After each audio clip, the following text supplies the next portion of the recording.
a brand new day, and we'll be making history. Are you with me? Won't you stay? We have come so far. This is who we are.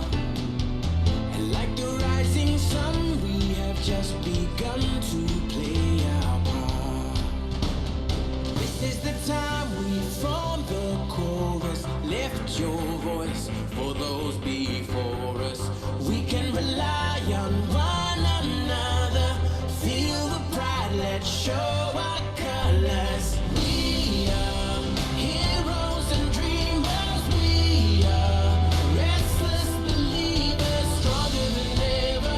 Never say never. Don't look back now. Don't look back now. Rise up, stand with each other. We are sisters and brothers, finding our place and running the race. We'll take our chance and seize the moment. Hold on tight and don't let go of all your hopes and dreams that light the way.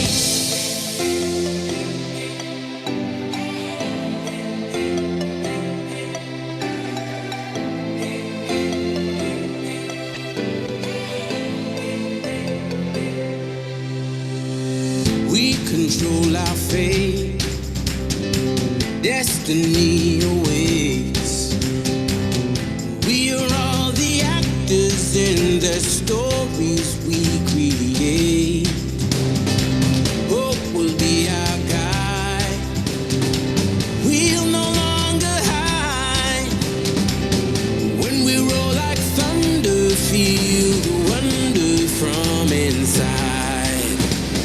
This is the time we form the chorus. Lift your voice for those before us. We can rely on one another. Feel the pride, let's show our colors. We are heroes and dreamers. We are restless believers, stronger than ever. Never say never. Don't look back now. Don't look back now. Rise up, stand with each other. We are sisters and brothers, finding our place and running the race. We'll take our chance and seize the moment. Hold on tight and don't let go of all your hopes and dreams that light the way.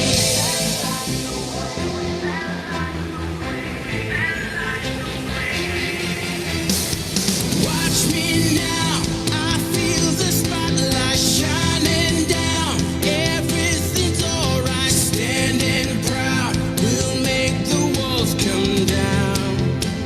You will know that we can make our lives bigger and brighter.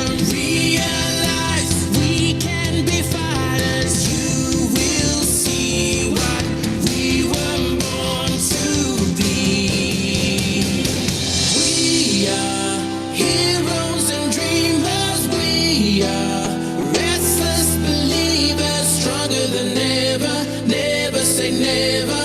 Don't look back now. Don't look back now. Rise up, stand with each other. We are sisters and brothers, finding our place and running the race. We'll take our chance and seize the moment. Hold on tight and don't let go of all your hopes and dreams that light the way.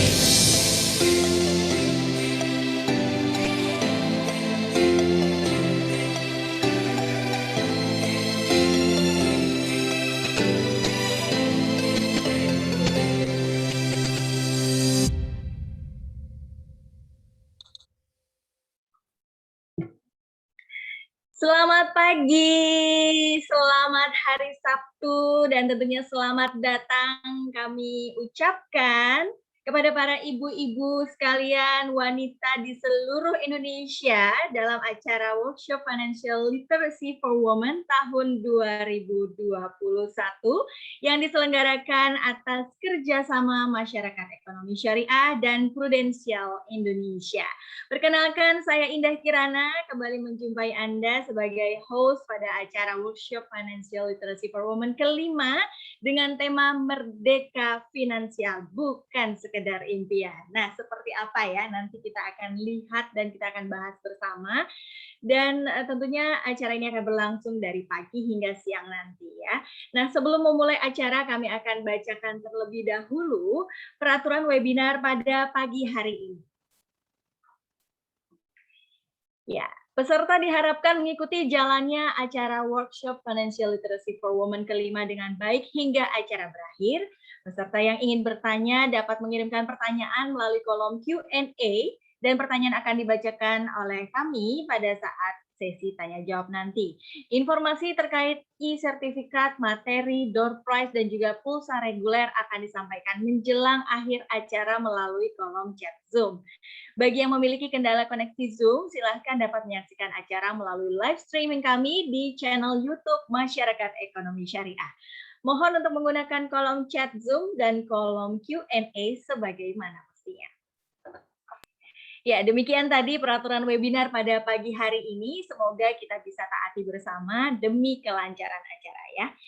Dan yang kami hormati ada Terry Putri selaku public figure yang akan sharing kepada kita semua ya sekalian mengenai pembahasan Merdeka Finansial bukan sekedar impian. Dan juga kami hormati ada Mbak Yulinda Basir selaku narasumber dari Prudensial Indonesia, dan yang kami hormati pula Bapak Ahmad Ghazali selaku financial planner, dan para ibu-ibu wanita di seluruh Indonesia peserta Workshop Financial Literacy for Women kelima yang berbahagia. Assalamualaikum warahmatullahi wabarakatuh. Alhamdulillahirabbil alamin, puji dan syukur kehadirat Allah Subhanahu wa taala yang pada hari ini masih memberikan kita nikmat kesehatan bisa berjumpa ya, walaupun meski online ya, belum bisa offline, nggak apa-apa, yang penting kita semua berbahagia dan sehat tentunya ya. Sehingga kita bisa bermuwajahah bersilaturahim untuk mengikuti acara Workshop Financial Literacy for Women kelima tahun 2021 dengan tema Merdeka Finansial bukan sekedar impian. Salawat dan salam tercurahkan kepada Nabi Muhammad SAW. Semoga kita semua menjadi orang-orang yang akan mendapatkan syafaatnya esok di yaumul akhir kelak. Amin ya robbal alamin. Hadirin yang kami hormati, untuk mengawali acara pada pagi hari ini, marilah kita bersama-sama melafazkan basmalah. Bismillahirrahmanirrahim. Dan kepada para peserta Workshop Financial Literacy for Women kelima, saya beritahukan dulu bahwa sertifikat acara, pulsa reguler, dan juga door prize acara hanya diberikan kepada para peserta yang mengikuti dari awal hingga akhir ya. Jadi kalau tengah-tengah keluar, nah itu mungkin nggak dapat nanti ya. Dan mengisi kuesioner tentunya melalui kolom link yang akan kami share di sela-sela acara melalui Zoom chat. Tanya jawab hanya dilakukan melalui kolom Q&A yang akan saya bacakan nanti di saat sesi tanya jawab. Dan juga tersedia door prize menarik bagi peserta yang beruntung, persembahan dari Prudensial Indonesia. Baik, para wanita di seluruh Indonesia, aduh saya kalau manggil ibu-ibu tuh kayaknya tua banget gitu ya. Sementara kita masih 17 tahun semua. Aduh, ini narasumber udah ketawa-tawa. Baik, para wanita di seluruh Indonesia, untuk mengawali sesi inti pada pagi hari ini telah hadir bersama kita sosok yang tentunya sudah tidak asing lagi lah ya. Ini sudah warawiri dari tahun 2000-an ya kurang lebih, atau 90-an malah. Ada Mbak Terry Putri. Assalamualaikum Mbak Terry Putri. Waalaikumsalam warahmatullahi wabarakatuh. Ini suaranya tuh unik dan khas gitu ya. Ganggu ya. Aduh, Mbak Terry gimana kabarnya, sehat ya? Baik, tapi kalau disebutkan warawiri dari tahun 90-an semacam umur ketahuan ya, Bu. Habis kayaknya udah dari tahun generasi 90 udah pasti kenal, 2000 juga Masya kena. Sampai Allah. sekarang tuh masih eksis dan masih begitu ininya ya, apa, belum ada perubahan body ya kayaknya. Alhamdulillah, tapi mah umur ketahuan ya dari Ah, 90-an kelihatan. sampai sekarang. Yang penting Awet muda tenang. Teteh, ya Allah. Alhamdulillah, Baik, Linda apa kabar? Sehat? baik, alhamdulillah. Alhamdulillah kita bisa ketemu di sini ya. Kita ngobrol-ngobrol sebentar nih. Ini isinya perempuan semua kecuali narasumber dan juga para operator mungkin di sini ya. Iya, boleh nyapa dong nih Teteh Yulinda, kemudian Pak Ghazali. Masya Allah nih orang-orang hebat semua. Ini sebenarnya aku yang pengen belajar di sini loh. Nah, untuk itu makanya kita hari Sabtu ini kita belajar bersama ya. Aku pun belajar juga di sini, tapi pengen tahu gitu karena kan manggilnya apa ya Mbak atau Kakak ya? Bingung aku. Pengennya kakak terus nih kita ya. Mbak Terry Putri Teri ini kan aja, Teri aja. oke. Terry ini kan sudah apa ya? Kalau bisa dibilang tuh sudah kerja mengawali karir itu dari tahun berapa ya? Nih ngomongin umur lagi. Sampai lupa loh jadi. tahunnya tahun berapa. Aku tuh pertama kali buat acara TV, ya Tuhan indah, ini mesti banget nih tahun nih kayaknya. Kalau Ya, sebut tahun maksudnya gini loh. ketahuan banget gue dari Ini kan dari 2000-an umur aja deh. berapa nih ya sudah mulai berkarir? Tentunya kalau berkarir itu kan sudah mulai mendapatkan pemasukan seperti itu. Kepingin tahu ketika itu tuh diapain aja gitu loh pemasukannya itu, apakah diatur-atur, dimasukin tabungan apa gimana? Kita kan pengen tahu, pengen belajar. Jadi aku tuh dapat uang sendiri memang dari zaman kuliah ya, dan kuliah tuh Iya. udah ikut-ikutan model, apalah kan casting-castingnya kita zaman dulu ya segala macam Mhm. gitu. Setelah itu mulai buat acara, mulai tuh mendapatkan uang sendiri gitu. Tapi memang berproses sih semuanya dari mendapatkan uang yang mungkin masih dipakai untuk senang-senang, untuk keperluan pribadi dan lain-lain, sampai dengan bertambahnya waktu tuh sudah mulai banyak kesadaran-kesadaran gitu. Sampai sekarang ini panjang sih sebenarnya kayak berapa ya, jadi sekitar 20 tahunan ya. Ya ampun 20 Udah 20 tahunan lama tahunan banget. ya, Masya Allah. Umur berapa ya mulainya? Berarti Umur bisa berapa ya saya dibilang sekarang ya? berarti bisa dibilang ketika kuliah itu sudah merasakan yang namanya merdeka finansial kah? Tidak seluruhnya. Jadi maksudnya pada saat itu masih ada orang tua, tapi juga sudah bekerja sendiri. Jadi berproses sih. Jadi emang ada masa transisinya. Tapi aku bersyukur pada saat itu sudah punya penghasilan. Jadi startnya memang untuk kesadaran atau belajar mengenai mengatur finansialnya sudah start early gitu. Karena sudah punya uang sendiri nih. Walaupun saat itu mungkin ngebagi-baginya masih belajar kan. Jadi aku kan anak sastra, bukan anak ekonomi. Jadi memang agak belajar berproses, tapi memang early learning itu baik banget, dan early earning itu juga baik banget untuk kita semua gitu. Karena pada saat kita mulai lebih awal, sehingga kesininya juga mapannya, settle-nya juga lebih mantap gitu jadinya. Kerasa sih, kerasa banget. Perlu diketahui juga mungkin kan kalau karir di bidang dunia hiburan ya, entertainment, kemudian seperti itu kan kita nggak tahu ya umurnya sampai kapan gitu ya Terry ya, bener ya. Iya, Nah iya. makanya ketika itu tuh ngatur-ngaturnya boleh tahu nggak seperti apa, misalnya nih sebagian didepositoin atau saham atau apa gitu, sampai sejauh mana nih merencanakan keuangan? Iya kerasa banget ya, ini dalam kasus kita ngajak-ngajak aku gitu, orang di dunia entertainment tuh memang tanya deh gitu, untuk orang-orang perbankan atau apapun gitu, kita termasuk yang sulit untuk mendapatkan kayak meng-apply kredit dan lain-lain ya. Betul, Karena betul. mungkin ya itu tadi nggak apa ya, nggak settle gitu pemasukannya, benar sekali gitu. Kita bisa hari ini dapat kerjaan, besok udah nggak lagi. Jadi memang ukurannya memang ya Fluktuatif ya. kita tuh gitu. Jadi kita termasuk apa ya, pekerjaan yang sulit untuk meyakinkan orang di luar sana atau instansi atau lembaga keuangan untuk meminjamkan kepada kita. Itu PR juga sih, gitu. Karena ya yang tidak seimbang itu pemasukannya, dan tidak ada jaminan untuk akan terus seperti itu. Beda sama orang yang bekerja gaji bulanan apa segala macam ya. Walaupun mungkin kalau orang melihat secara luar ya, kakak-kakak bunda-bunda sekarang di luar sana, kayaknya kehidupan artis tuh oke gitu ya. Tapi sebenarnya ada hal lain yang membuat ukurannya gitu ya, ukurannya bahwa ini tuh nggak ada jaminan untuk akan selalu seperti itu. Jadi namanya hidup ya pasti ada plus and minusnya gitu. Tapi memang dari hal itu tuh kita jadi belajar gitu, dan mencari apa ya, gimana ya caranya supaya nih aman nih gitu. Apa yang kita dapatkan nih stay gitu. Kehidupan dunia entertainment tahu sendiri pemirsa bagaimana ujian dan godaannya ya di luar sana gitu. Maksudnya untuk spend money, untuk beli ini tawaran segala macam. Orang cuma melihat dari sisi luarnya aja. Padahal mungkin kita PR sendiri untuk bisa keep uang kita atau penghasilan kita supaya aman gini posisinya. Jadi Nah. memang harus diusahakan itu semua. Jadi kalau berproses Indah dan kakak-kakak semua bunda-bunda berproses, jadi awal-awal dulu mungkin masih lebih banyak spend gitu. Tapi berproses dengan kesadaran, dengan kebutuhan dan lain-lain. Jadi spending and saving gitu. Jadi ada spendnya, terus ada savingnya juga untuk keamanan. Berproses sampai kemudian aku berhijrah, banyak kesadaran-kesadaran sih gitu. Jadinya makanya aku merasa gitu, orang kan merdeka finansial tuh kayaknya bebas gitu untuk melakukan apa-apa. Aku lebih ke bukan bebas, lebih ketenangan dalam kehidupan. Jadi bukan merdeka terus ya udah gitu santai. Memang sih ada efek santainya di sini, tapi lebih ke kayak ketenangan aja gitu dalam menjalani hidup ini dengan finansial kita di dunia ini. Itu sih yang aku rasakan gitu. Nah, pengaturan keuangannya sendiri seperti apa nih, Terry? Mungkin apakah ada kan yang namanya asuransi jangka panjang sekian puluh tahun, atau mungkin udah aku sedekah aja tiap bulan pokoknya segini gitu, atau gimana nih ngaturnya?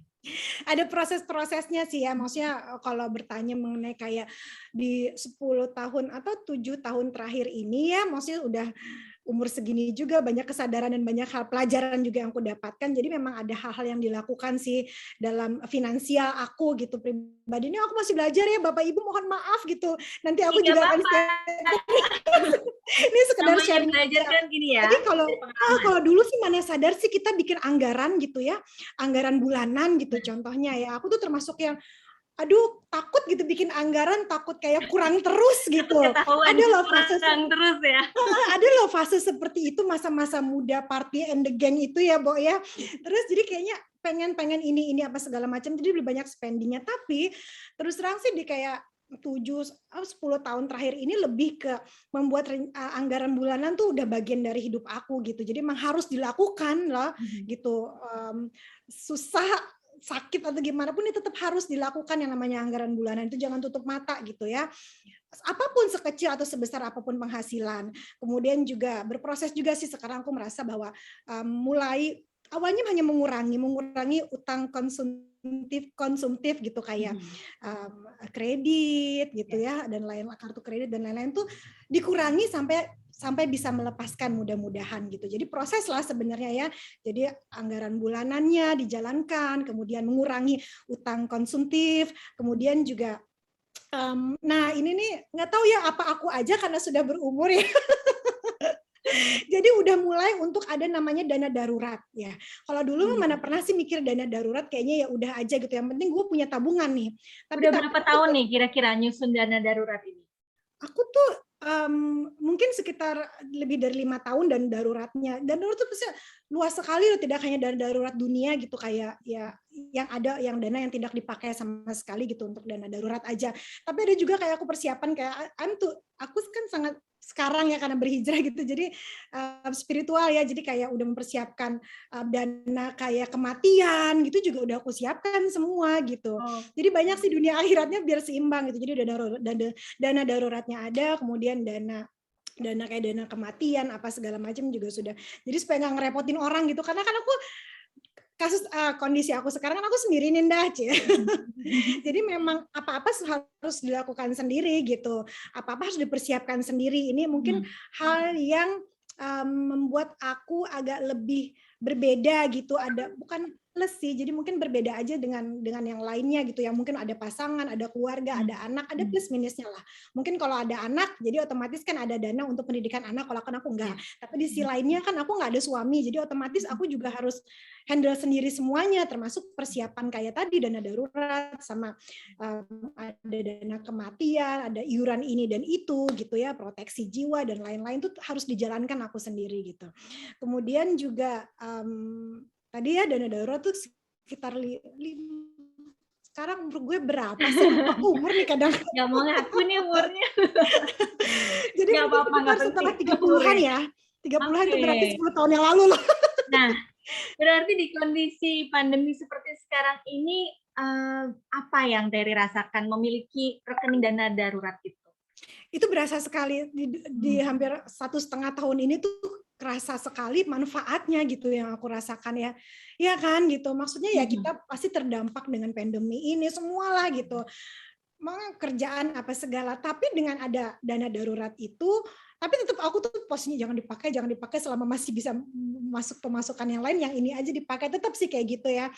Tapi tetap ada ketenangan tadi. Jadi itulah yang makanya aku bilang kemerdekaan finansial itu ketenangan gitu. Jadi pada saat ada bombardir ini dan itu, kita bisa tetap tenang dengan kadar ketenangan kita gitu. Karena yang tadi itu hal-hal yang sudah diatur sedemikian rupa itu. Sama tadi mungkin tambahannya ada investasi juga sih, investasi sejak dini itu penting banget. Mungkin kalau orang ntar aja investasinya pas udah berumur, pas udah mungkin 40-an, 50-an gitu. Tapi dari hal kecil lah investasi apapun, apalagi sekarang gampang sekali ya kayak beli saham dari harga 100.000 juga ada mungkin ya yang kayak gitu-gitu gitu. Mudah sekali, jadi nggak harus kita settle di titik tertentu untuk berinvestasi sejak dini. Terus juga ya buat aku sih penting sekali ini dari 20-an aku sudah ada memiliki proteksi produk investasi gitu di dalam hidup aku. Jadi udah maksudnya itu tuh udah cukup banget gitu untuk bisa membuat kemerdekaan finansial dari versi aku, dari porsi aku gitu. Yang mungkin juga untuk sebagian orang masih kurang ya, tapi itu memberikan ketenangan sih gitu. Ya, tentunya tiap orang berbeda-beda ya. Merdeka finansialnya itu berbeda-beda mau sampai seperti apa merdekanya begitu ya mungkin ya. Tapi yang penting kan aku melihat Terry itu kalau dari dulu sudah mandiri seperti itu ya, mandiri. Jadi semua tuh udah atur-atur sendiri. Nah, pasti nih perencanaan keuangannya juga bisa bertahan sampai sekarang tuh juga cukup baik gitu, juga sangat baik gitu ya. Nah, jadi menurut Terry sendiri untuk seorang perempuan nih, sebaiknya dari kapan sih harus ngatur-ngatur yang namanya ngatur pengeluaran bulanan, kemudian perencanaan keuangan itu sendiri, apakah semakin cepat lebih baik atau nanti aja deh kalau udah 35 atau 40 tahun aja deh gitu? Aku sih merasa berdasarkan pengalaman juga ya sedini mungkin sih gitu, tapi dengan porsinya kita masing-masing pada saat itu gitu. Kayak mungkin pada saat kuliahan gitu ya, pada saat mungkin sudah kalau kita sih kuliahan sudah bekerja ya gitu. Jadi ada yang udah mulai diatur, tapi sebenarnya kayak kita mungkin masih dikasih orang tua pun kan bisa ada kayak dibagi-bagi, ini untuk kos, ini untuk bulanan, ini untuk makan, kayak gitu kan itu sebenarnya pengaturan keuangan juga kan. Ya. Jadi setiap fase dari kehidupan kita tuh sebenarnya kita bisa belajar untuk mengatur keuangan kita sehingga berproses tadi gitu semakin matang semakin settle gitu semuanya. Jadi mungkin kakak-kakak adik-adik gitu ya masih kuliah gitu sekarang kan mengatur keuangan mungkin masih tetap harus ngatur gitu. Jangan nggak bisa dihabiskan semuanya nih balik lagi ke kesadaran sih. Kemudian pada saat sudah mulai bekerja gitu ya, bekerja dalam mungkin pada saat itu aku gitu masih penghasilannya kecil tapi masih harus dibagi-bagi semuanya. Jadi berproses lah semuanya kan aku juga ngerasa yang namanya finansial itu never ending learning, never ending fighting. Ya nggak sih? Jadi memang akan terus kita butuhkan dan harus kita atur sepanjang hidup kita. Tapi gimana pada saat ngatur itu nggak babak belur gitu. Enggak begitu ada masalah terus langsung amsyong gitu langsung mau gimana gitu ya gitu. Jadi memang harus sejak dini sih aku ngerasanya dari kita mungkin kuliah sampai sekarang jadi kerasa banget gitu ya di umur segini di usia seperti ini lebih tenang aja dan merasakan ya merdeka itu seperti itu gitu. Oke, berarti yang aku bisa ambil berarti ketika kita sedang ada pemasukan nih, terutama bidang kita yang mungkin bidang seni, hiburan, itu tuh lebih lebih fluktuatif begitu kan ya pemasukannya. Berarti ketika kita ada pegang uang tuh jangan langsung berkeluar lagi gitu ya. Jadi harus ada kantong-kantong gitu, bener nggak sih? Ada kantong-kantong, kantong untuk ini, tabungan dan segala macam sampai mungkin dana haji atau apa gitu kan. Iya, aku tuh dibagi-bagi banget walaupun orang bilang apa sih sama diri sendiri kayaknya nggak memanjakan diri apa segala macam, tapi masih memanjakan diri untuk versi aku adalah pada saat aku punya simpanan-simpanan, punya dana proteksi punya produk investasi hanya gitu. jadi tenang gitu Itu. ya kalau udah ada Jadi itu gitu ya. ya itu gitu. Jadi memang di kantong-kantongin Sinda bener banget gitu. Jadi contoh gitu ya, kayak dapat 100, aku cuma boleh pakai 10%-nya untuk pribadi aku. Selebihnya tuh aku bagi-bagi segala macam gitu. Oke. Dan itu jalan banget gitu, dan nggak akan Alhamdulillah kekurangan ya. juga Jadi sih sampai gitu. sekarang nih masih Alhamdulillah. merasakan dampaknya. Oh iya ya, ternyata dulu aku tuh bukan pelit sama diri sendiri gitu ya, tapi malah justru mengamankan hidup kita selanjutnya begitu ya, mungkin ya. Iya, jadi untuk para single di luar sana, wanita single, jomblo, jangan khawatir, jangan sedih. Selama kita bisa ngatur semuanya dan kita tahu nih apa yang bisa kita lakukan, dan kita juga membeli produk investasi yang bagus gitu ya, dan sesuai dengan kalau seandainya kalau aku kesadaran aku karena udah hijrah, sekarang banyak pilihan produk investasi syariah gitu ya, itu bisa dijalankan gitu. Jadi tetap semangat, hai wanita. Semangat. Baik, mungkin terakhir ini tips dong buat para perempuan di Indonesia nih supaya lebih aware lagi dalam mengelola keuangan sehingga impian merdeka finansial mereka ini segera terwujud. Seperti apa tipsnya? Aku masukkan aja sharing sesuai dengan pengalaman aku di sini bahwa starting from early dalam mengelola keuangan itu penting sekali, walaupun kita akan terus mengelola sepanjang hidup kita, tapi pada saat kita memulai sejak awal gitu ya, kita akan lebih baik dan lebih kuat dalam segalanya gitu, dan terus belajar, terus membuka mata untuk hal-hal baru yang bisa mengamankan, membuat kita tenang, dan itu tadi supaya kita mendapatkan kemerdekaan finansial itu gitu. Banyak hal yang bisa kita dapatkan, contohnya kayak kita bertemu di sini kan banyak juga pelajaran yang bisa kita ambil dan kita jalankan gitu, karena pasti hal baik, dan pastinya kemerdekaan itu bukannya bebas terus bisa belanja ini itu apa segala kemerdekaan keuangan, tapi pada saat kita bisa merasa tenang dalam menjalani hidup ini yang berhubungan dengan keuangan atau finansial gitu. Alhamdulillah, kita dapat ilmu lagi dari materi. Belajar aku juga. Semoga bisa menginspirasi teman-teman kita semua yang ikut webinar kali ini ya. Jadi wanita itu bukan cuman ibu rumah tangga ya. Wanita itu tuh dari kita kuliah tuh kita sudah harus merdeka finansial dalam arti kata minimal untuk diri sendiri begitu ya. Nanti kalau ada perubahan menikah dan punya anak tentunya akan berubah lagi. Kita doakan semoga materi semakin bahagia dan segera menemukan jodohnya. Amin. Boleh bukan acara infotainment ya.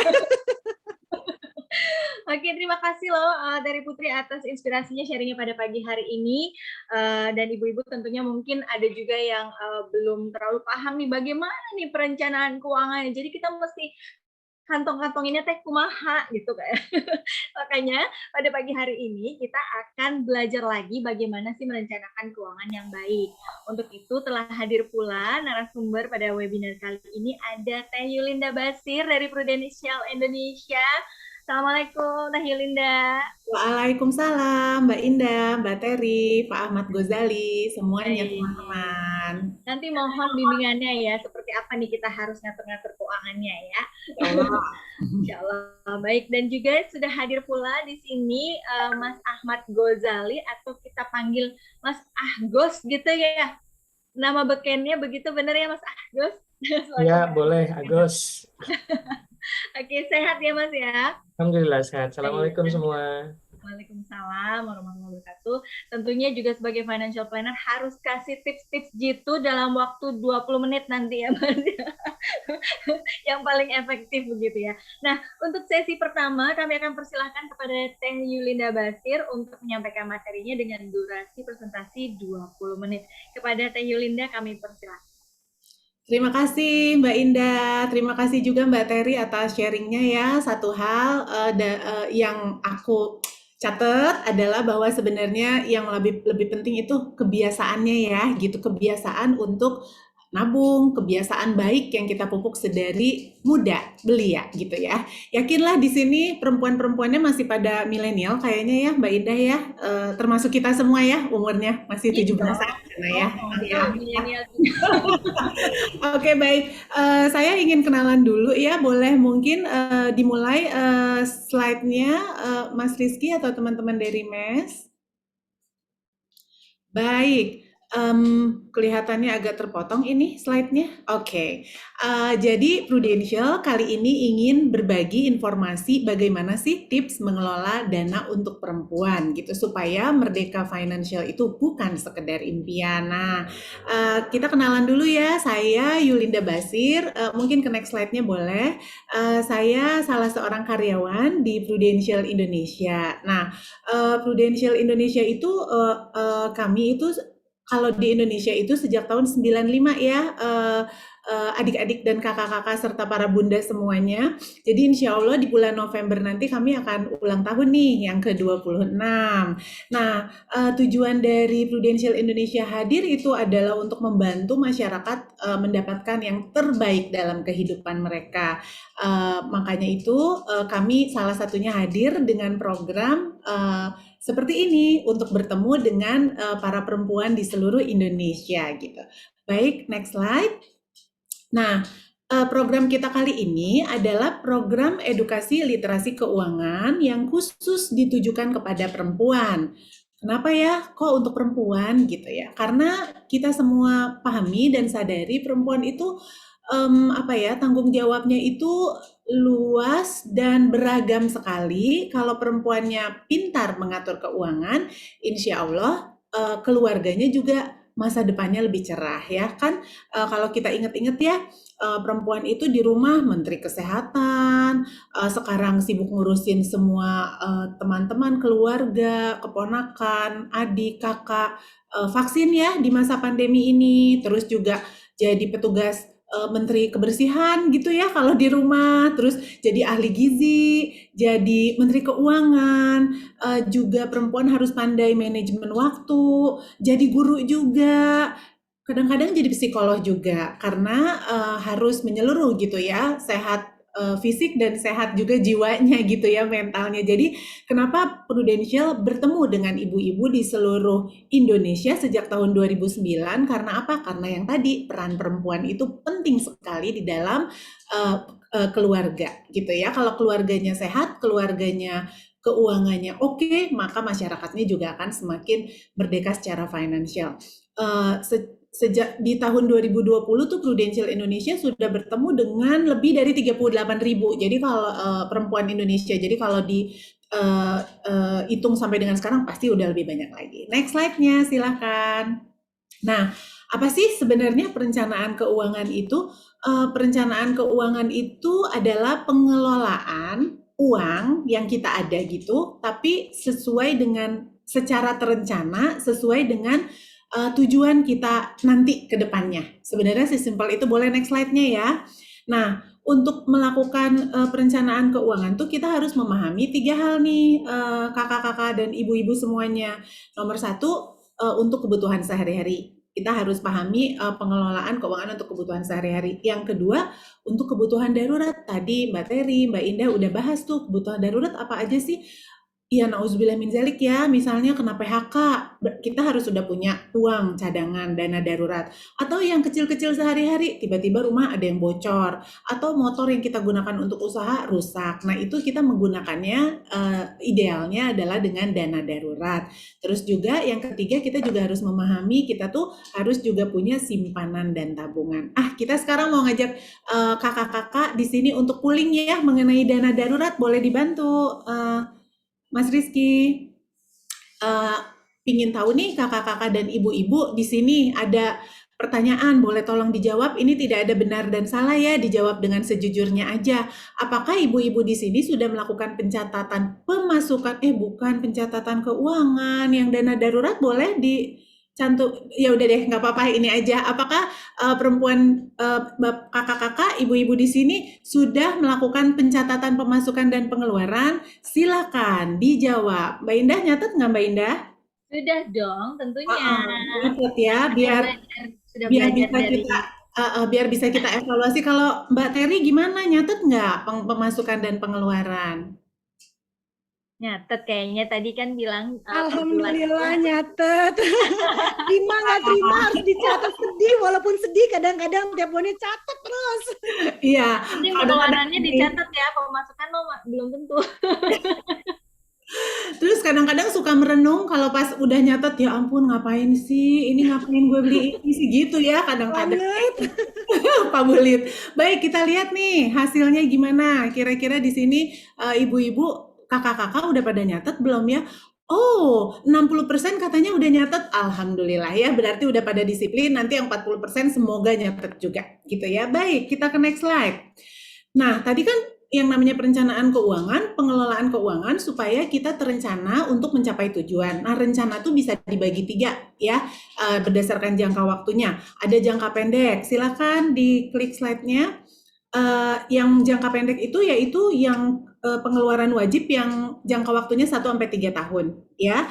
Misalnya nih kita mau ada rencana mudik pulang kampung gitu ya. Nah, itu kan dalam kurun waktu 1-3 tahun kita udah tahu tuh akan melakukan hal ini. Kemudian ada juga rencana jangka menengah, next slide please, yang 3-10 tahun. Misalnya kalau ada rencana menikah, membeli kendaraan pribadi, atau misalnya kita punya toko terus pengen digedein tokonya, berarti itu masuknya ke rencana jangka menengah. Berikutnya adalah rencana jangka panjang, misalnya pingin merenovasi rumah atau membeli rumah, atau anak kita misalnya nanti dalam 10 tahun ke depan ada yang mau kuliah, berarti kita udah mulai nabung dari sekarang karena kita sudah tahu ada rencana jangka pendek, menengah, dan jangka panjang. Next slide. Nah, tadi ibu-ibu di sini udah 60% katanya melihat nyatet ya pencatatan keuangan. Nah, dengan nyatet itu kita bisa lihat 3 hal nih, kakak-kakak dan ibu-ibu semuanya. Yang satu, kita bisa tahu jumlah penghasilan per bulan dan per tahun.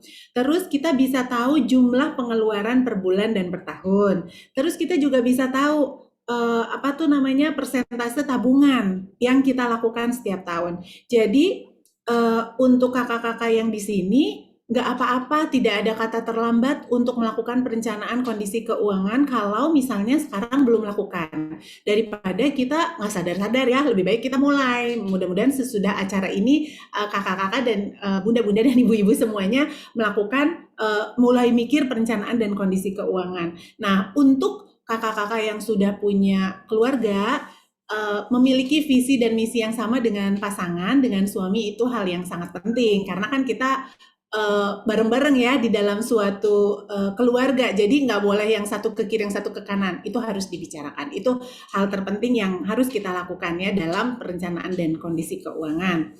Baik, selanjutnya yang penting tadi itu ya, kebutuhan pokok dan rutin udah pasti penting, tabungan juga udah pasti penting. Nah, sebenarnya ada satu hal lagi yang penting, yaitu proteksi asuransi. Kenapa sih perlu asuransi gitu ya? Karena kan kita punya perencanaan keuangan, tapi kita nggak ada yang tahu umur di tangan Allah ya, kakak-kakak dan perempuan semua, sehingga kita gimana caranya ya supaya perencanaan keuangan tetap tercapai walaupun misalnya pencari nafkah terkena sakit atau misalnya meninggal dunia. Nah, itu asuransi itu adalah untuk perlindungan supaya mentransfer, men-sharing risiko ke pihak perusahaan asuransi dan para peserta lainnya dalam asuransi, supaya kalau terjadi risiko kita masih tetap bisa mencapai perencanaan keuangan sesuai dengan tujuan keluarga gitu ya. Jadi asuransi itu kayak atap lah dalam sebuah rumah, kan rumah supaya nggak kebocoran, supaya nggak kebanjiran, supaya nggak kepanasan, kan harus ada atapnya. Sama asuransi juga seperti atap dalam perencanaan keuangan gitu ya. Next slide. Gimana caranya kita mengelola pendapatan? Nomor 1, kita harus tetapkan tujuan ya, kakak-kakak dan ibu-ibu semuanya. Boleh next slide. Tetapkan tujuan, kemudian menyusun anggaran. Kita udah tahu nih tujuan jangka pendek, menengah, sama panjang, terus kita udah tahu kira-kira perlunya berapa, terus kita susun anggarannya, terus kita cocokkan kerangka waktu untuk menyimpan atau menabung sesuai dengan tujuannya tersebut ya. Next slide. Ini tadi udah kita pooling ya, kakak-kakak, gimana caranya untuk memisahkan penghasilan. Nah, kalau saya tuh sesederhana memisahkan penghasilan saya masuknya ke rekening aktif sama yang pasif. Kalau yang aktif itu yang sehari kita pakai, kalau yang pasif itu yang benar-benar nggak boleh dipakai, contohnya untuk tabungan dan dana darurat. Kalau bisa nggak usah ada kartu ATM-nya, nggak usah juga bikin banking internet bankingnya supaya nggak tergoda untuk kita beli-beliin, untuk kita belanjain, untuk kita ambil gitu ya. Itu rekening pasif. Kalau zaman dulu mungkin ibu-ibu kita sesederhana memisahkan amplop ya, kakak-kakak dan ibu-ibu semuanya ya, amplop untuk sehari-hari, amplop untuk listrik, amplop untuk anak sekolah, amplop untuk nabung gitu ya. Terus memantau anggaran, mencatat setiap pengeluaran. Nah, terus nanti kita rangkum. Apa sih gunanya? Salah satunya itu kalau kita catat, kita bisa tahu, kenapa ya kemarin itu terlalu banyak order makanan, kenapa ya kebanyakan nih, mendingan nanti untuk minggu depan kita masak sendiri deh, karena masak sendiri lebih hemat. Tapi sekali-sekali pesen ke order masakan dari restoran boleh juga. Tapi dengan mencatat kita bisa tahu gitu, oh kayaknya aku udah melebihi anggaran gitu ya. Soalnya ibu-ibu, kakak-kakak perempuan dari Sabang sampai Merauke sebelum ada pandemi kan kami keliling tuh ya, dari kota ke kota, dari ujung timur barat Sabang sampai Merauke, ibu-ibu memang senang jajan ya, ternyata ya kakak-kakak senang jajan ya, dan ada satu kesamaan senangnya kalau nggak bakso ya mie ayam gitu ya. Nah itu salah satu tujuan untuk nyatet itu ya supaya tahu juga nih kebanyakan nggak jajannya. Ya, next slide. Oke. Nah, boleh nggak sih kita utang? Boleh loh, utang tuh boleh gitu ya. Tapi jangan lupa kalau kita berhutang harus di lembaga resmi yang terdaftar dan diawasi oleh otoritas jasa keuangan. Nah, hutang tuh ada dua, ada konsumtif atau produktif. Yang konsumtif dihindari aja. Kalau yang produktif yang kayak apa sih? Pinjam untuk modal usaha, pinjam untuk beli motor, tapi motornya untuk nganter-nganterin makanan karena kita catering, itu oke. Tapi kalau hutang konsumtif hanya sekedar pengen nih tas merek ini, pengen nih, kalau ibu-ibu di sini kadang-kadang suka beli itu ya, kakak-kakak zaman baheula nggak tahu deh sekarang masih panci pintar katanya gitu ya, panci yang bisa masakannya segala enak. Nggak juga sih ya ibu-ibu gitu ya. Nah, jadi kalau nggak perlu ya nggak usah gitu ya. Yang perlu-perlu aja hutangnya ya. Selanjutnya adalah gimana sih caranya memiliki keuangan yang sukses, tapi ini adalah hanya sebagai referensi atau contoh aja. Tidak semua orang bisa sama. Karena ada orang yang masih membiayai orang tua dan juga udah punya keluarga, atau membiayai adik-adik untuk sekolah. Jadi ini hanya sebagai tips memiliki keuangan yang sukses tuh harus dibagi kayak gini. Persentasenya bisa disesuaikan dengan keuangan masing-masing. Satu, biaya sosial. Apa sih biaya sosial?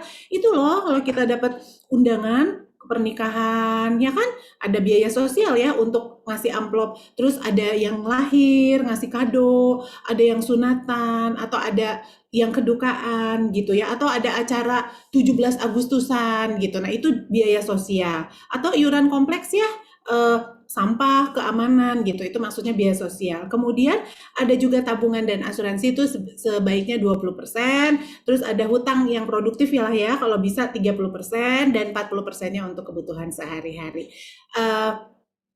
Ini semuanya adalah perihal kebiasaan gitu, untuk mengantong-ngantongin keuangan yang kita punya sesuai dengan tips yang kakak-kakak dan ibu-ibu lihat ini. Biaya sosial, tabungan dan asuransi, hutang, serta kebutuhan sehari-hari. Persentasenya bisa beda-beda, nanti mungkin Mas Agus akan lebih detail ya soal ini karena beliau adalah jagonya. Next slide. Ini contoh aja ya, gimana caranya menghitung penghasilan dan pengeluaran. Tulis semua penghasilan, tulis juga semua pengeluaran, terus nanti kita akan lihat sisanya berapa gitu ya, untuk mengevaluasi keuangan kita saat ini. Berikutnya, kerangka waktu simpanan ya, prioritas. Nanti kita bisa lihat ke slide berikutnya. Misalnya kalau boleh slide berikutnya, misalnya kalau jangka pendek 1-3 tahun, apa aja sih produk yang bisa dipilih? Ya ada tabungan atau deposito, bisa emas, bisa simpanan koperasi. Tapi kalau misalnya yang jangka menengah 3-10 tahun, ya bisa reksadana, bisa tabungan berjangka waktu tertentu gitu ya. Terus kalau yang jangka waktu lebih dari 10 tahun bisa ke properti gitu. Jadi sesuaikanlah simpanannya itu mau di mana sesuai dengan kerangka waktu kita nyimpannya, sesuai dengan tujuan kita nantinya ya. Next slide. Nah, tadi di depan saya bilang boleh dong berhutang atau misalnya kita menyimpan uang atau kita membeli investasi apapun itu atau berasuransi. Nah, kakak-kakak dan para perempuan di sini harus mengenal apa itu otoritas jasa keuangan, yaitu terus nanti kita lihat lagi lembaga jasa keuangannya sama produk-produk apa yang disediakan. Oke, apa sih otoritas jasa keuangan? OJK itu kan badan negara ya, kakak-kakak semua dan ibu-ibu yang ada di sini. Nah, badan negara yang menyelenggarakan sistem pengaturan dan pengawasan yang terintegrasi terhadap keseluruhan kegiatan di sektor jasa keuangan. Jadi tugasnya OJK itu mengatur dan mengawasi serta melindungi kita sebagai konsumen. Kita kan semuanya konsumen ya. Nah, kalau lembaga jasa keuangan itu adalah badan usaha yang bergerak di jasa keuangan kayak asuransi, pembiayaan, perbankan, pasar modal. Nah, jadi kakak-kakak yang ada di sini pastikan kalau kita mau melakukan transaksi keuangan, lembaga atau badan usaha itu terdaftar dan diawasi oleh OJK. Bisa dilihat di websitenya ya. Nah, apa aja sih produk-produk yang ada gitu ya di lembaga jasa keuangan? Tentunya ada produk simpanan, produk pinjaman gitu.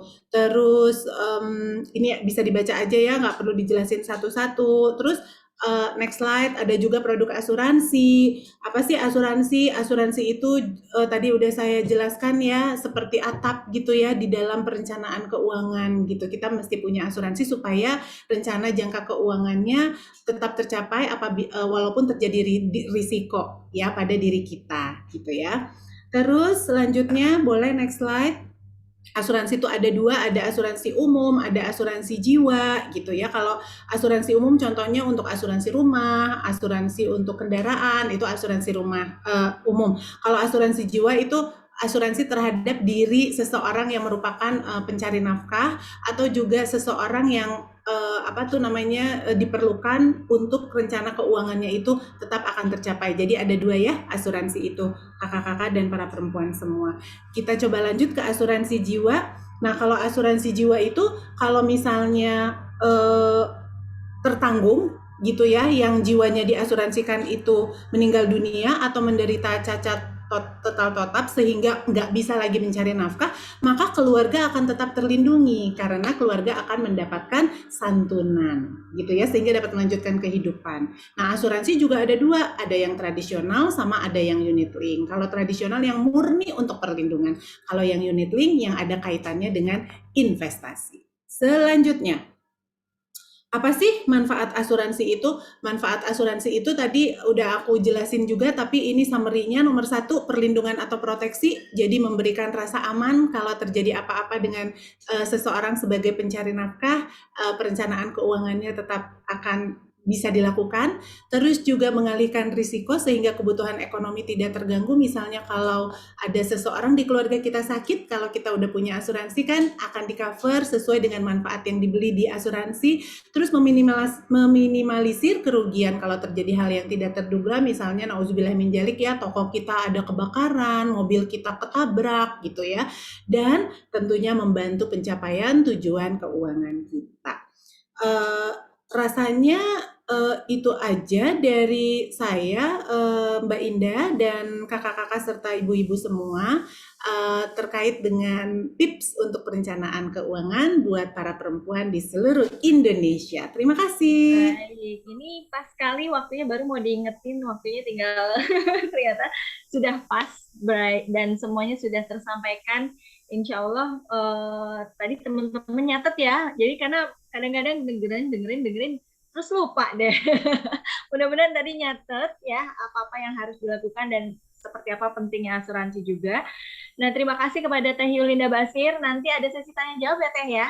Siap. Dan sebelum ke sesi kedua, ada kuis untuk para peserta. Bagi yang menjawab dengan cepat dan tepat, berhak mendapatkan door prize uang elektronik senilai Rp100.000. Jadi siap-siap nih ya, silahkan peserta bisa menuliskan jawabannya hanya di kolom chat. Dan ini dia pertanyaannya, bagaimanakah tips memiliki keuangan yang sukses dalam hal persentase alokasi biaya?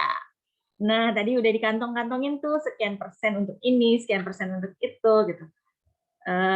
Tadi yang belum ada tuh persentase untuk uang elektronik Teh, belum ada. Apakah itu kebutuhan sehari-hari atau biaya sosial? Ya, itu Baik. masuk itu aja Mbak Indah. Jangan bikin sendiri lagi ya. Itu Oh gitu, jangan bikin sendiri kebutuhan lagi. sehari-hari aja ya. Baik, ini teman-teman sudah menjawab dan sepertinya benar semua nih teman-teman sudah pinter-pinter deh ya kalau teorinya ini sudah tahu gitu ya, tinggal pelaksanaannya aja gitu. Baik, ini dia jawabannya untuk pertanyaan kuis pertama. Ya, 10% untuk biaya sosial, 20% untuk tabungan asuransi, 30% untuk hutang, dan 40% untuk kebutuhan sehari-hari ya. Baik, nanti kita akan pilih siapa yang cepat dan tepat.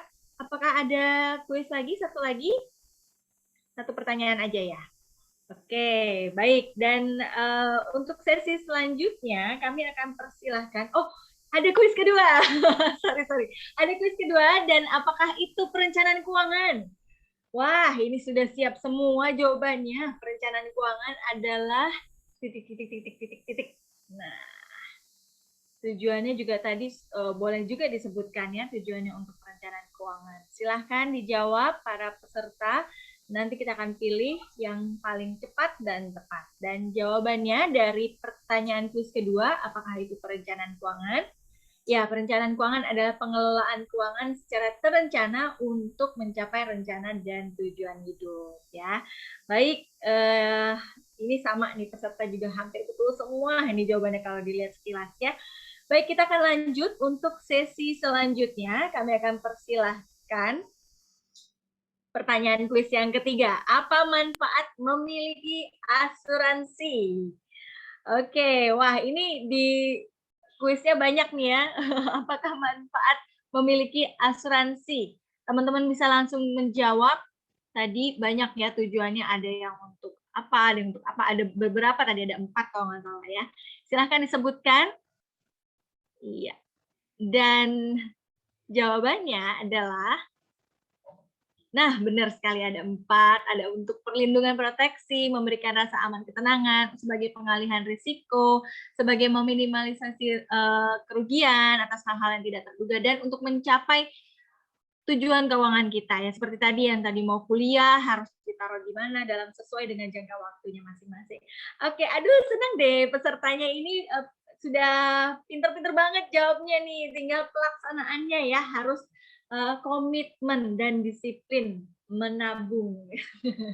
Baik, oke, kita lanjut untuk sesi selanjutnya. Kami akan persilahkan Mas Ahmad Ghazali untuk menyampaikan materinya dengan durasi sama 20 menit. Dan untuk itu kepada Mas Ahmad Ghazali kami persilahkan.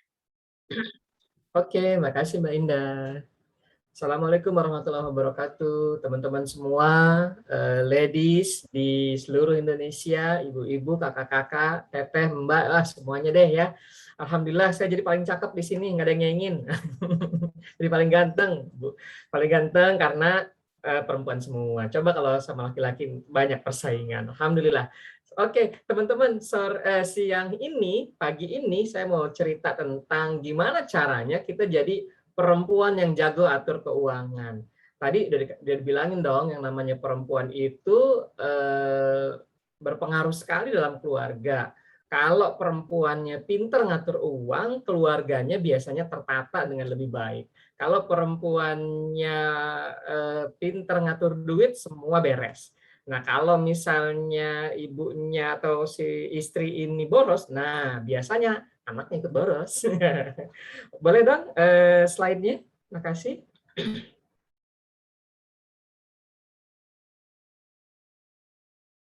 Oke, jadi perempuan jago atur keuangan. Jadi perempuan memang harus jago ngatur keuangan ya, biar tertata dengan baik. Kenapa? Karena kita akan memiliki banyak impian yang ingin kita capai di masa kini maupun di masa yang akan datang. Next.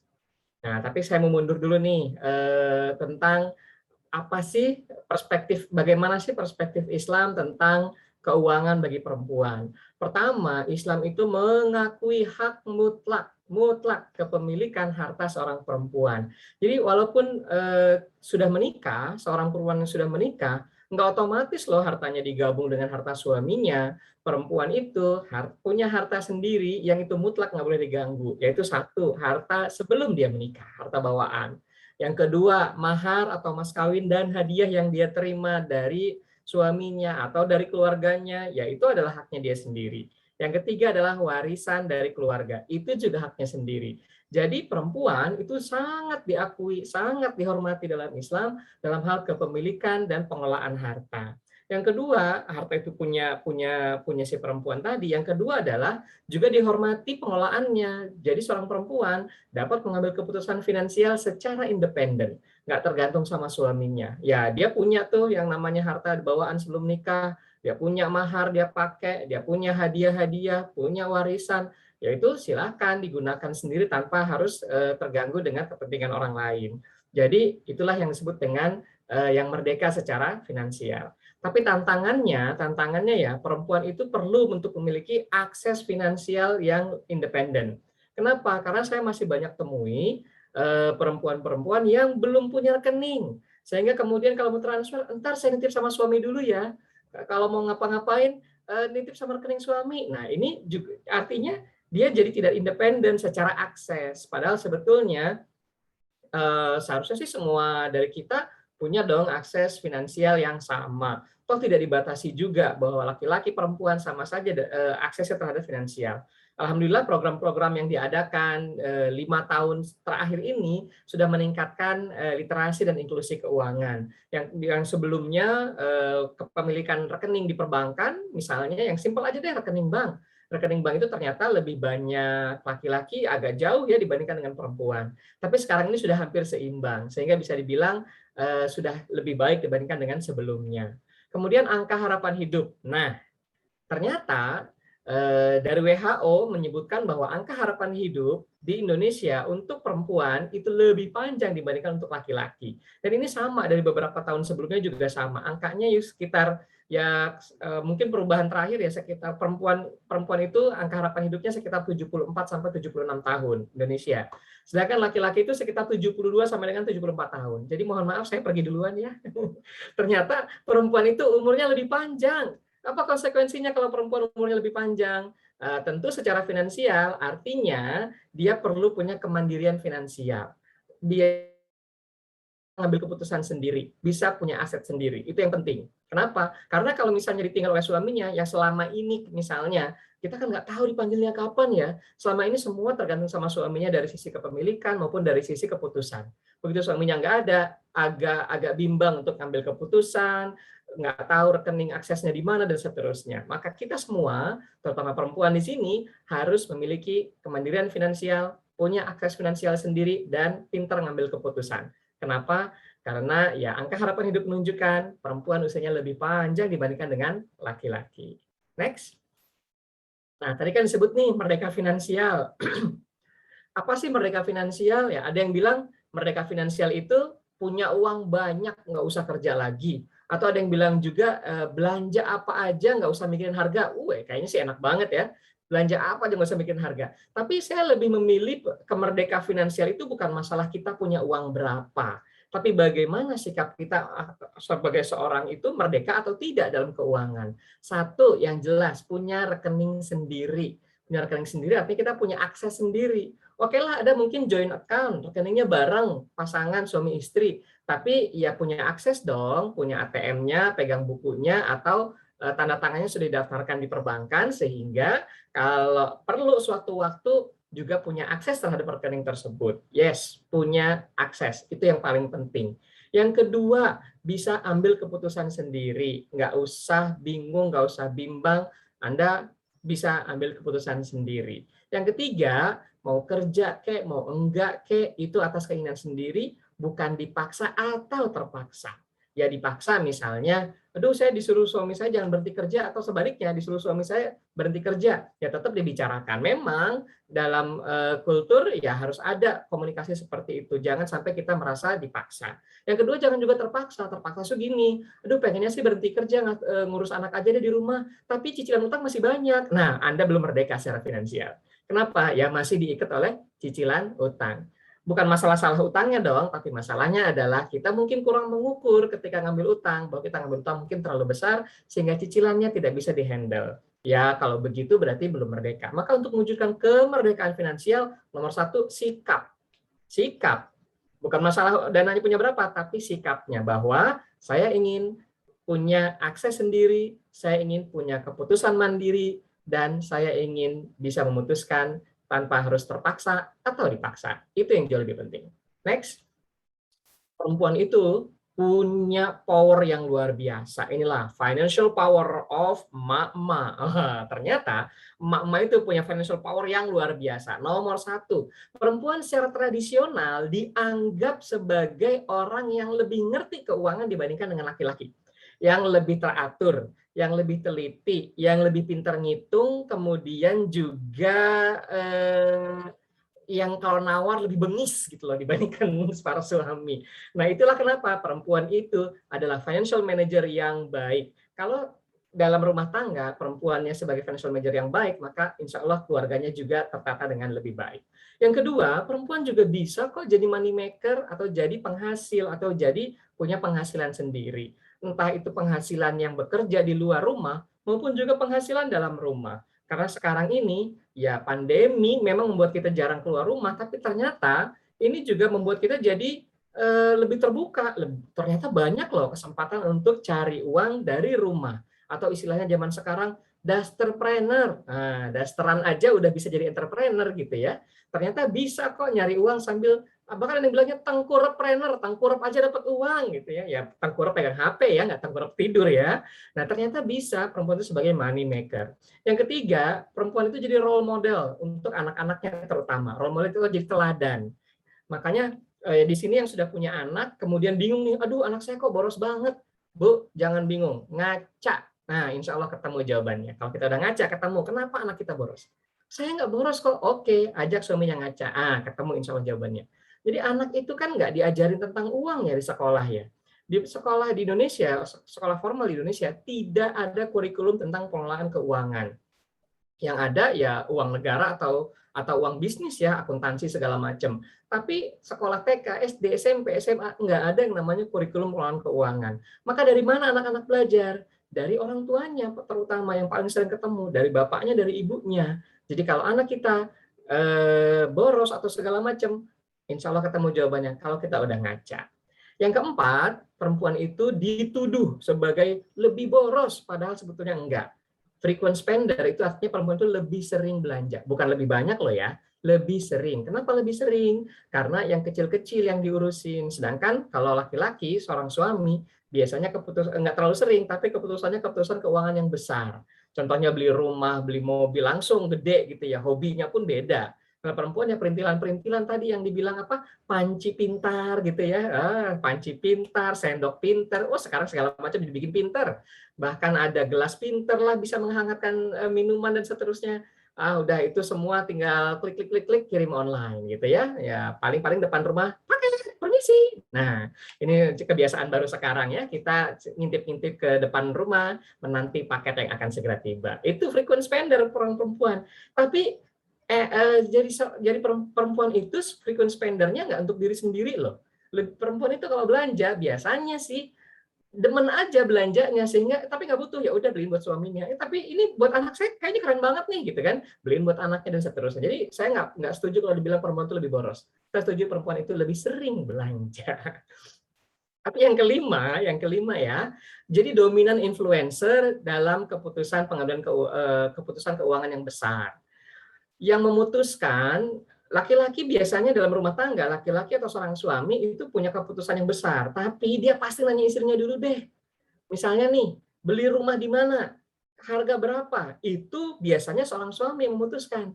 Tapi catnya warna apa? Gordennya warna apa? Sofanya warna apa? Nggak mungkin suami ambil keputusan. Terserah mama. Nah, ternyata perempuan itu sangat besar loh peluangnya untuk bisa dominan dalam keputusan keuangan. Termasuk nih saya yakin Teh Yulinda itu lebih banyak yang di training di perusahaan itu lebih banyak perempuan deh. Kenapa? Dan lebih banyak konsumennya perempuan. Lebih gampang untuk mereka itu lebih gampang untuk mempengaruhi suaminya untuk bisa ambil dong proteksi. Kenapa? Perempuan biasanya lebih peduli, gitu ya.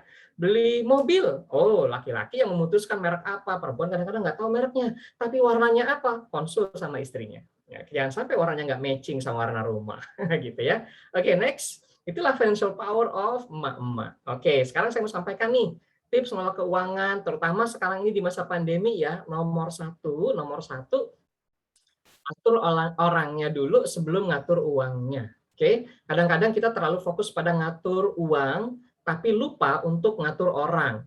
Padahal uang itu yang ngatur ya orangnya. Uang itu nggak pernah protes bagaimanapun aturannya. Dibawa ke pasar nggak protes, dibawa ke mall juga nggak protes. Jadi seharusnya bukan uangnya yang kita atur, tapi orangnya.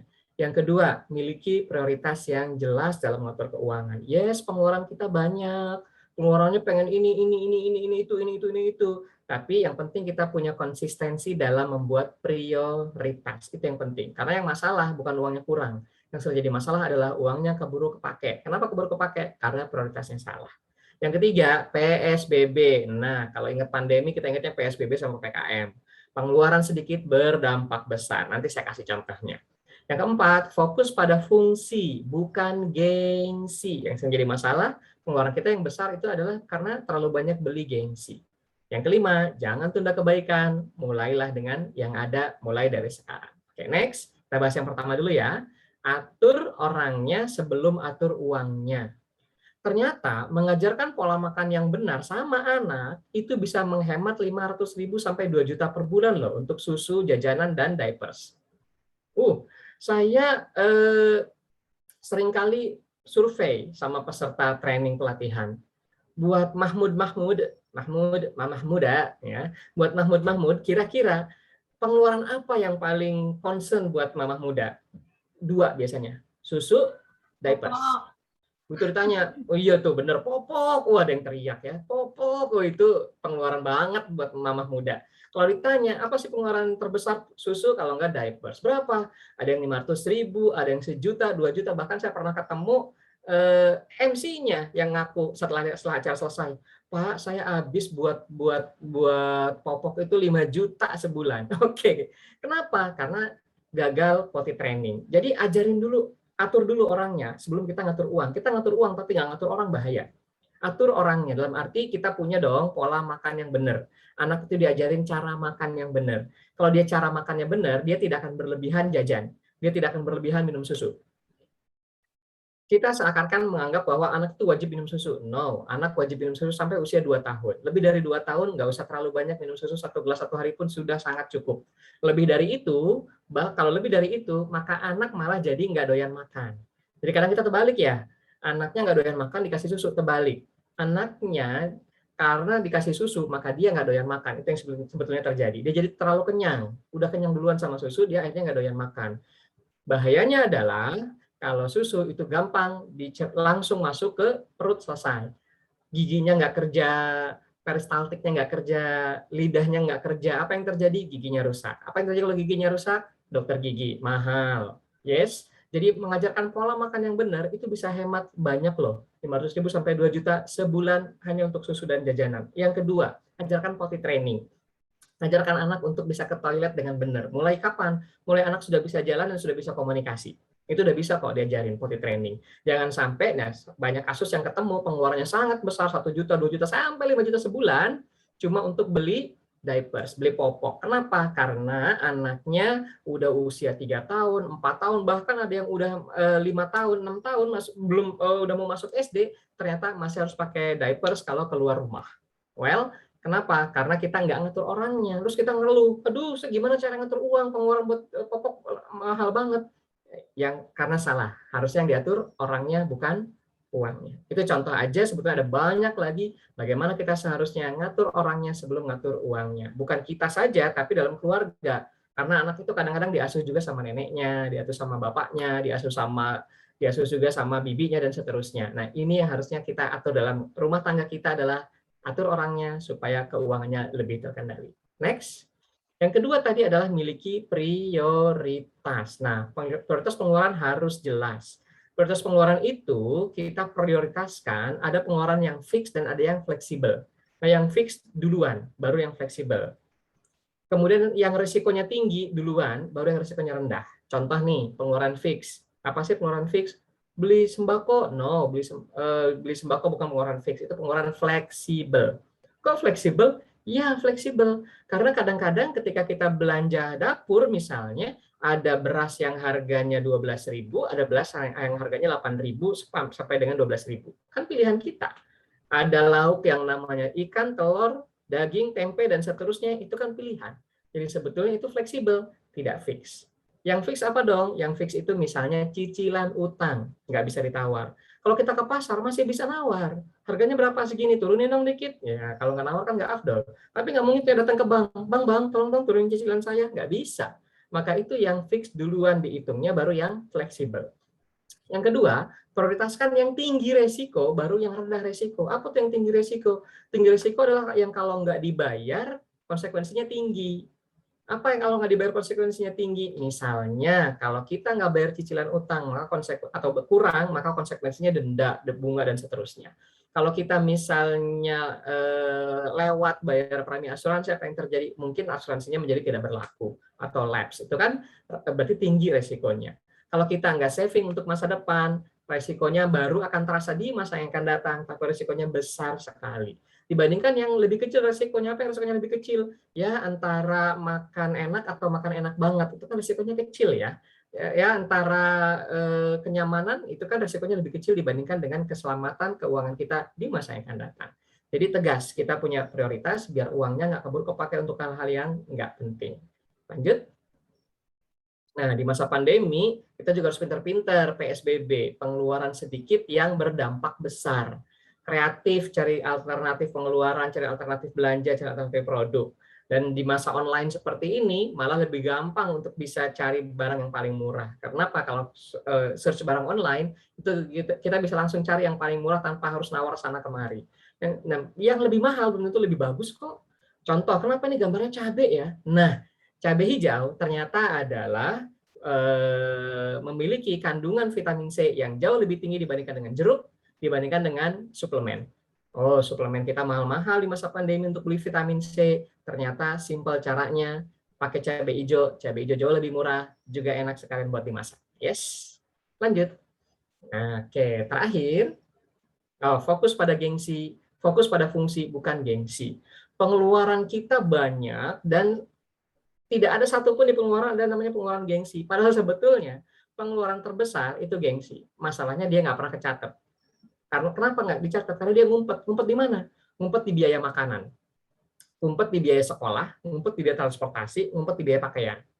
Gengsinya di mana? Gengsinya adalah ketika misalnya kita mau makan, masa sih makanannya gini-gini terus, makan yang enak-enak lagi dong gitu kan, dan seterusnya. Apalagi kalau makan di luar.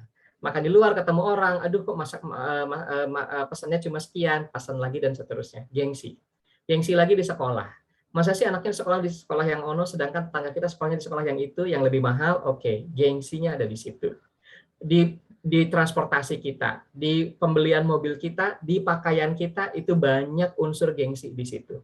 Kalau kita beli sebetulnya segini sih oke, tapi apa kata tetangga ya kalau saya pakai yang ini? Nah, itu namanya gengsi. Itu namanya gengsi. Dan saya ketemu banyak kasus di mana pengeluaran terbesar itu justru gengsi, dan itu seringkali ngumpet di pengeluaran-pengeluaran yang lain. So, hati-hati. Pertanyaannya, gimana dong cara bedain fungsi atau gengsi? Sederhana. Kalau kita beli karena kita suka, itu berarti karena kita memang kepake, itu berarti namanya fungsi. Kalau kita beli karena ikutan orang lain, kalau kita beli cuma karena alasan apa kata tetangga, kalau kita beli karena nggak enak sama mertua, nah itu namanya gengsi. Oke, next.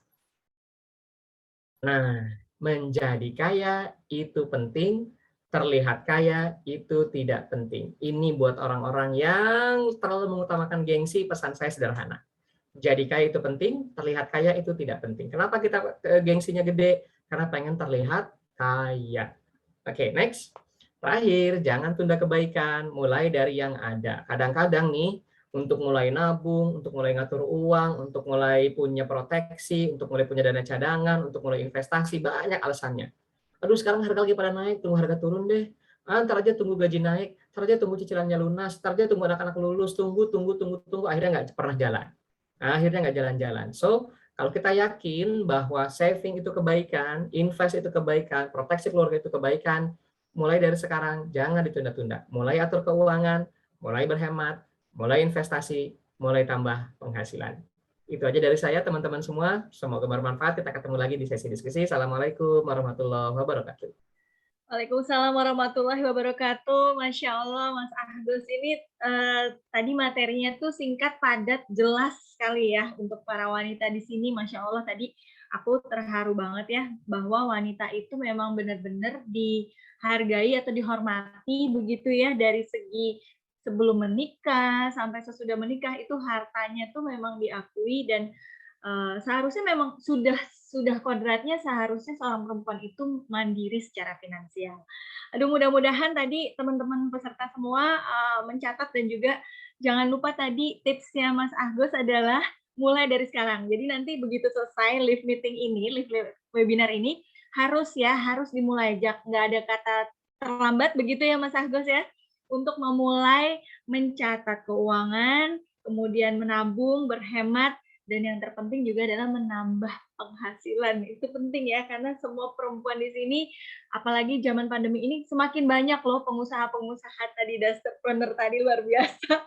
Terima kasih Mas Agus yang sudah sharing bersama kita.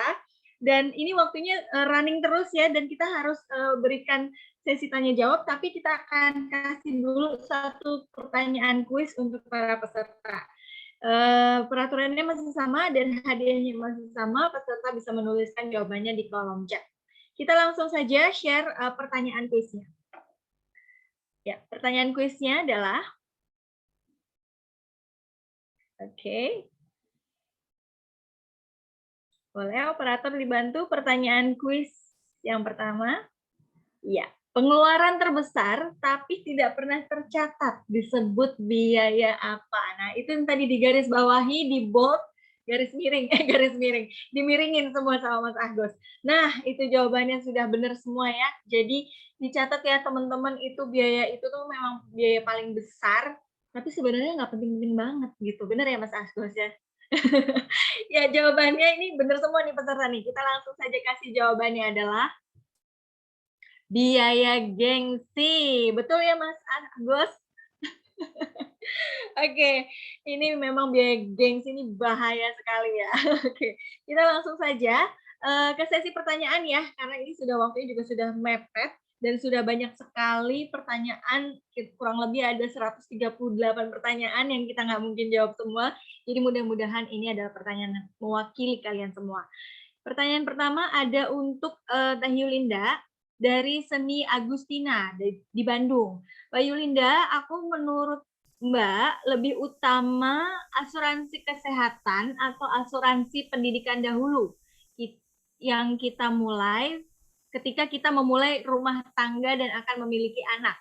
Oke, jadi asuransi kesehatan dulu atau pendidikan dulu, Mbak? Gimana ya jawabnya ya? Agak bingung ya, Mas Agus. Dua-duanya kan soalnya penting. Tapi nomor satu, asuransi kesehatan itu jangan nunggu menikah. Sebelum menikah juga kita harus sudah punya asuransi kesehatan. Karena kan sakit itu kita tidak ada yang tahu ya. Kita ikhtiar supaya sehat terus. Tapi kalau udah sakit, nauzubillah min dzalik, membutuhkan biaya yang besar, asuransi kesehatan itu super penting. Mbak Seni tadi, Teteh Seni ya dari Bandung soalnya. Dan usahakan juga yang sesuai dengan kemampuan kita dalam melakukan pembayarannya. Kan ada yang BPJS, jadi nggak usah yang kayak, saya mau kelasnya yang tinggi supaya nanti VIP. Sebenarnya kita fokus aja ke bahwa yang diperlukan itu adalah perlindungan supaya kita kalau ada apa-apa bisa di cover sama asuransi. Itu nomor satu untuk kesehatan. Jadi jangan nunggu nikah. Kalau asuransi kesehatan mah dari muda juga harusnya punya gitu ya. Nomor dua adalah yang tadi asuransi pendidikan. Nah, sebenarnya kalau asuransi pendidikan untuk anak, yang pernah saya dengar, anaknya lahir, kita harus sudah mulai mikirin pendidikan anak itu. Kalau bisa dari dalam kandungan ya? Iya.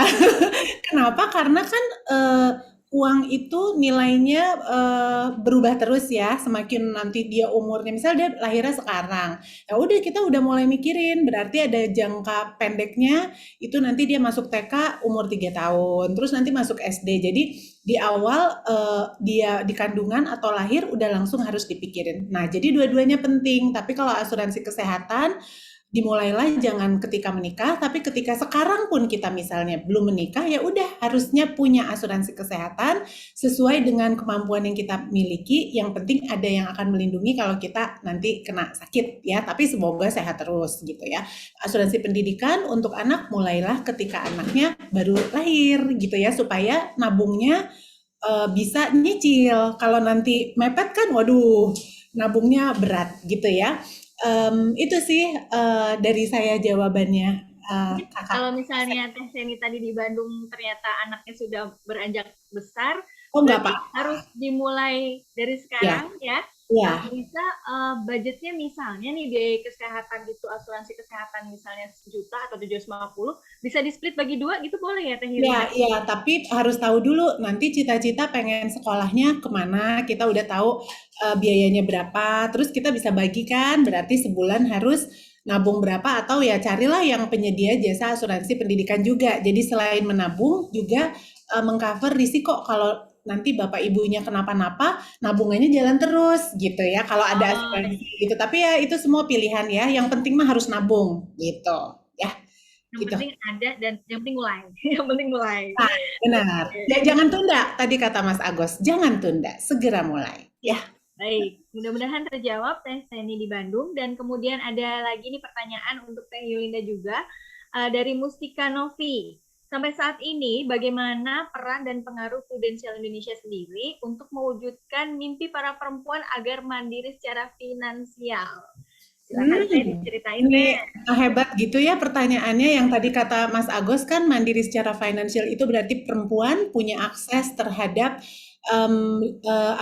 produk keuangan gitu ya, punya rekening lah yang seminimal mungkin. Artinya apa? Supaya punya akses, para perempuan harus punya pengetahuan dulu mengenai apa itu keuangan, apa itu perencanaan keuangan, supaya punya pengetahuan, jadi bisa pilihnya yang tepat sesuai dengan kebutuhan. Nah, salah satu yang dilakukan Prudential Indonesia seperti di program yang kita sedang jalankan, yaitu kita bertemu dengan para perempuan untuk bercerita, untuk sharing mengenai apa itu perencanaan keuangan, sehingga para perempuan punya literasi yang baik, pengetahuan yang baik, dan kita berharap juga jadinya pede mencari akses untuk memiliki produk keuangan. Salah satunya rekening ya, tadi kata Mas Agus yang paling penting. Aku senang banget tadi tuh tipsnya bahwa masa iya nanti ya nunggu suami pulang dari kantor titip nanti di rekening suami, aduh itu nggak merdeka secara finansial gitu. Itu sih dari saya Mbak Indah. Oke, baik. Itu kayak ngeribetin diri sendiri kalau nggak punya rekening sendiri. Atau Iya, 2021 harus punya rekening sendiri, Pak. Iya. Oke, setuju banget tadi Mama Pak Agus. Dan ini pertanyaan berikutnya untuk Mas Agus nih ya, dari Erasmus Humanika. Kepada ini kepada Kak Teri dulu nih katanya nih. Nggak apa-apa ya Mas Agus ya.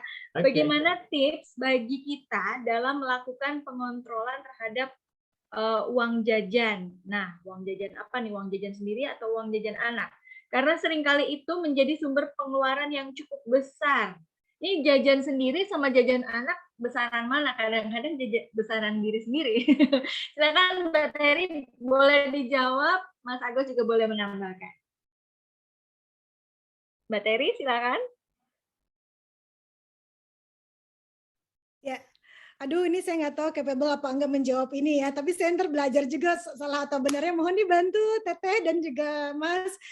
Kalau aku sih merasa bahwa dari awal tuh udah dipakemin dulu nih, kita persentasekan yang buat kita atau buat jajan itu berapa, dan itu harus komit gitu.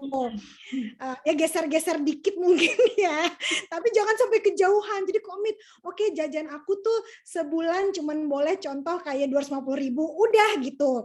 Dan itu harus berstrategi. Jadi sebenarnya ini adalah berstrategi ya dalam hidup, dalam finansial juga ternyata harus berstrategi juga. Jadi dianggarkan dan harus komit untuk itu. Begitu sih kalau aku yang aku jalankan seperti itu. Apakah benar Teteh dan juga Mas? Silakan Mas Agus ditambahkan. Mas Agus pasti lebih jago, tapi menurut aku benar. Cuman mungkin Mas Agus akan mengoreksi yang soal geser-geser dikit gitu ya. Nggak boleh geser ya. Itu sih. Silakan Iya. Mas Agus. Yang penting kan konsisten sama aturan kita sendiri. Jadi kita yang bikin aturan toh ya udah kita juga dong yang laksanain. Nah, biar kita nggak lolos dengan anggaran yang sudah ada, nomor satu yang lebih penting bukan angka anggarannya, yang penting bukan budgetnya, tapi kontrolnya. Apakah kita punya kontrol terhadap diri kita sendiri atau enggak? Kadang-kadang lose kontrolnya karena gini, aduh nggak enak, anaknya nangis mulu, aduh udah biar diem deh, udah dibeliin aja tuh jajanan, kasih aja. Nah itu berarti kita nggak ngontrol anak kita. Atau sebaliknya ke pasangan atau ke kita juga sama gitu ya. Daripada stres udah nggak apa-apa deh, jajan lagi gitu kan. Akhirnya kita lose control. Jadi kuncinya ada di kontrol. Yang kedua, boleh juga dibatasin. Karena kalau kita pakai ilmunya Bang Nati deh, kata Bang Nati, kejahatan terjadi karena dua. Satu niat, yang kedua kesempatan. Niat itu berarti internal tadi ya, pengen tapi nggak bisa dikontrol, itu niat. Yang dua kesempatan. Kesempatan kenapa kok jajan terus dan diikutin aja? Ya duitnya ada. Nah, kenapa? Karena duitnya nggak dikunci.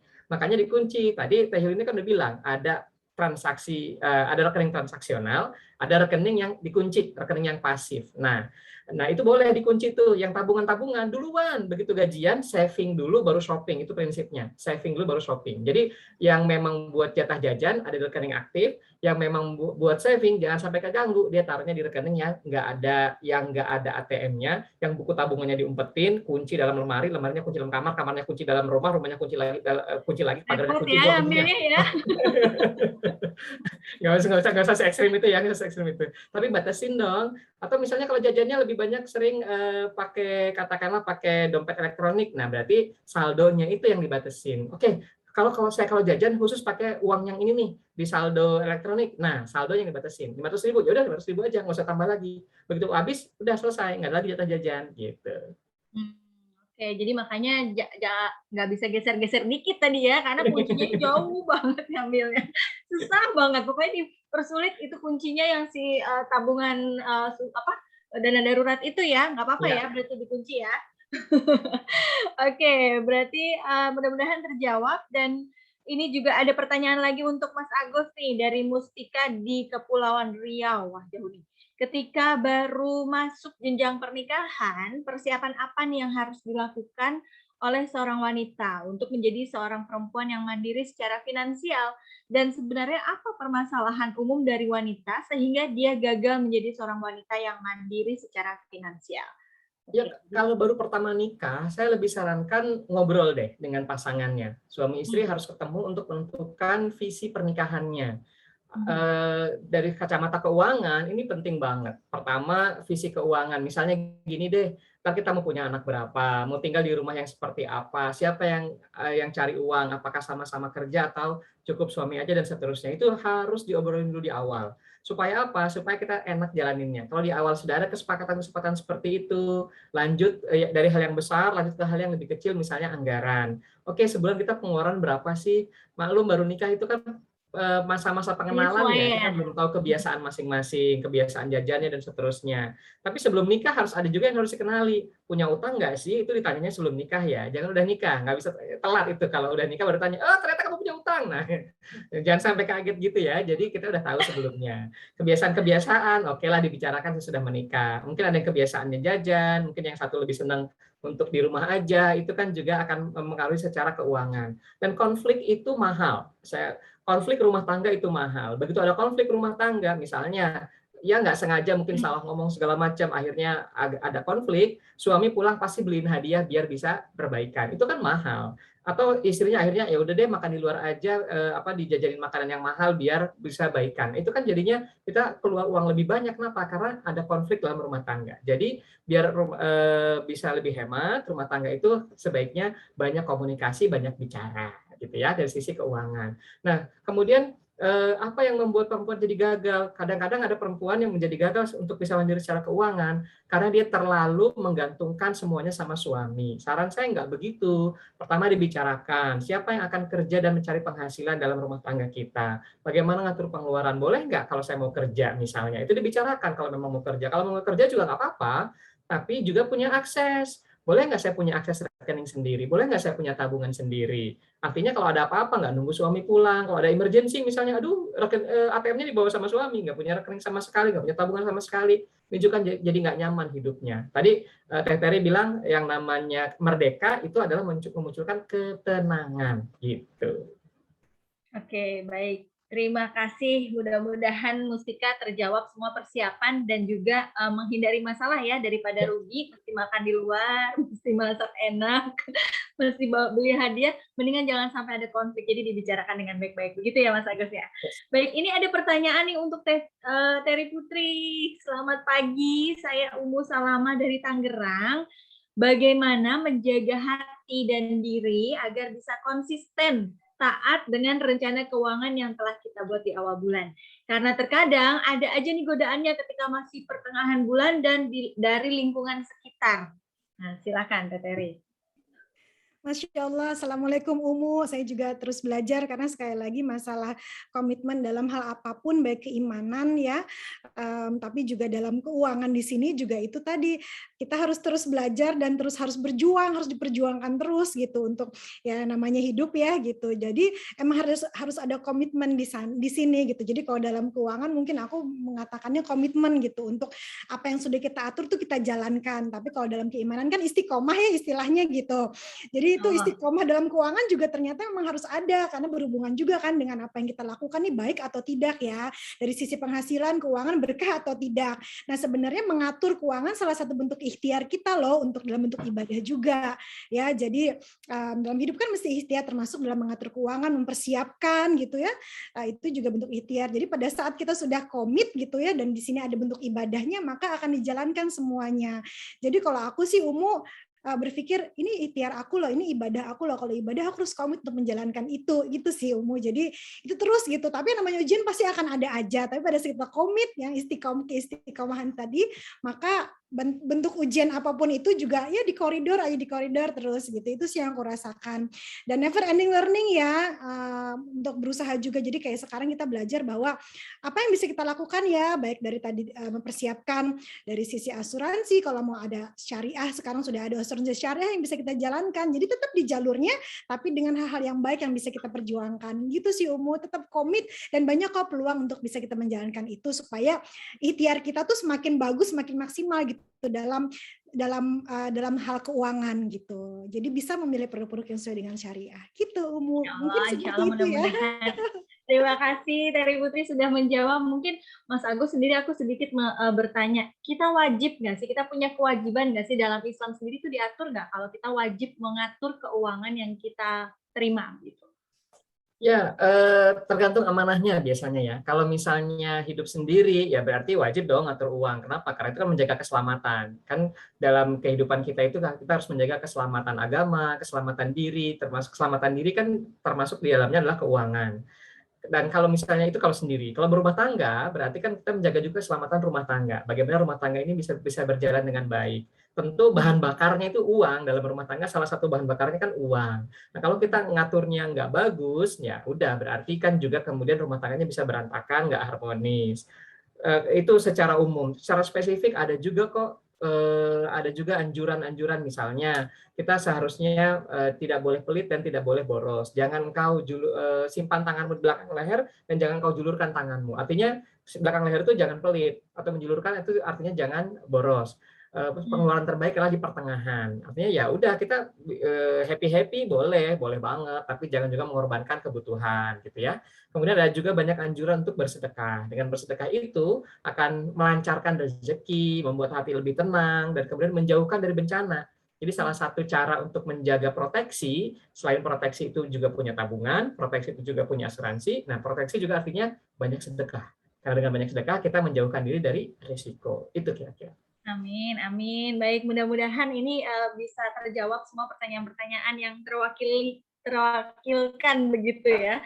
Baik, dan sebelum menutup acara kali ini, saya akan berikan kesempatan kepada para narasumber untuk memberikan closing statement-nya. Silahkan mungkin dimulai dari Teh Yulinda Basri. Baik, alhamdulillah, thank you Mbak Indah. Kalau saya sih pingin ngingetin saya sendiri dan teman-teman dan semua yang ada di sini bahwa kan Allah tuh kan udah ngatur rezeki ya untuk setiap makhluknya ya. Nah, tanggung jawab kita itu kan ikhtiar yang maksimal supaya kita bisa cari rezeki yang halal dan toib ya, yang baik. Terus setelah kita dapat rezeki, kita harus disiplin, harus istiqomah dalam perencanaan keuangan, supaya kita bisa mandiri, bisa merdeka secara financial, dan kalau udah mandiri untuk diri sendiri, yang tadi kata Mas Agus dan Mbak Terry bilang, kita bisa memperbanyak sedekah kepada orang lain, karena kan jangan lupa kita harus nabung untuk dunia dan juga nabung untuk akhirat ya. Kalau sedekah nanti insya Allah kan supaya kita dunia akhirat merasakan manfaatnya. Gitu. Itu aja dari saya. Terima kasih Mbak Indah. Baik, terima kasih Teh Yulinda. Silahkan Mas Agus selanjutnya. Ya, kalau bicara tentang keuangan, kontrol itu kata kuncinya. Kontrol itu artinya jangan kita bilang, aduh saya mah terpaksa begini, aduh saya sih mau saving, tapi pasangan saya begitu, saya sih pengennya gini, tapi mertua pengennya begitu. No, itu artinya kita nggak punya kontrol. Rencana terbaik seperti apapun juga, mulai rencana pengeluaran, rencana masa depan, kalau kontrolnya nggak bagus, kalau kita lepas kontrol, maka kita tidak akan bisa ngatur keuangan dengan baik. Jadi, atur uangmu sebelum uang mengatur hidupmu. Baik, demikian. Terima kasih. Mungkin Mbak Terry mau menambahkan tips? Apa sudah cukup? Saya ingin mengucapkan terima kasih, banyak sekali hal yang bisa kita dapatkan di sini ya. Semoga membawa kebaikan dan juga keselamatan dan kemerdekaan dalam finansial dan juga keberkahan dalam hidup kita. Amin. Amin ya rabbal alamin. Terima kasih juga Mbak Terry Putri sudah menyempatkan diri untuk sharing bersama kita pada pagi hari. Mudah-mudahan tidak bosan ya untuk ketemu lagi, untuk sharing lagi nanti di program berikutnya. Baik, dan juga terima kasih banyak Teh Yulinda dan juga Mas Agus, terima kasih banyak atas ilmunya yang sudah di-sharing pada kita semua. Demikianlah tadi serangkaian acara workshop Financial Literacy for Women kelima yang telah kita lalui bersama. Alhamdulillah dapat berjalan dengan lancar. Semoga menambah wawasan kita semua akan pentingnya perencanaan keuangan. Jangan lupa sertifikat acara dan pulsa reguler hanya bisa diklaim melalui link yang telah kami kirimkan via chat Zoom, ya Bu, boleh langsung dicek. Dan kami ucapkan selamat kepada para peserta yang pertanyaannya sudah dibacakan, dan juga pemenang kuis yang berhak mendapatkan door prize uang elektronik senilai Rp100.000. Alhamdulillah pemenang kuis dan peserta yang pertanyaannya dibacakan, ini dia sudah terpampang ya. Boleh nanti menghubungi panitia dan akan diinformasikan juga melalui grup WA peserta. Informasi lebih lanjut silahkan bisa menghubungi official panitia webinar. Kami ucapkan terima kasih kepada para pengisi acara, ibu-ibu dan para wanita di seluruh Indonesia yang sudah bersama-sama menjaga kelancaran acara ini, khususnya untuk sponsor kita yaitu Prudential Indonesia yang sudah mensponsori webinar kali ini. Dan kami akan informasikan bahwa workshop Financial Literacy for Women ke-6 akan hadir kembali pada hari Sabtu 30 Oktober 2021, tentunya dengan tema dan narasumber yang tidak kalah menariknya. Saya Indah Kirana selaku pemandu acara mohon maaf ya apabila ada kata-kata atau kurang baik dalam memandu jalannya acara ini. Dan marilah kita tutup acara ini dengan mengucapkan hamdalah secara bersama-sama. Alhamdulillahirabbil alamin. Saya akan kasih pantun ya, biar seru nih acara kali ini. Keliling pasar cari bahan pangan. Jangan lupa mampir beli bunga akasia. Sudah bukan zamannya lagi nggak susun perencanaan keuangan. Mari merdeka finansial bersama Prudential Indonesia. Wassalamualaikum warahmatullahi wabarakatuh. Terima kasih.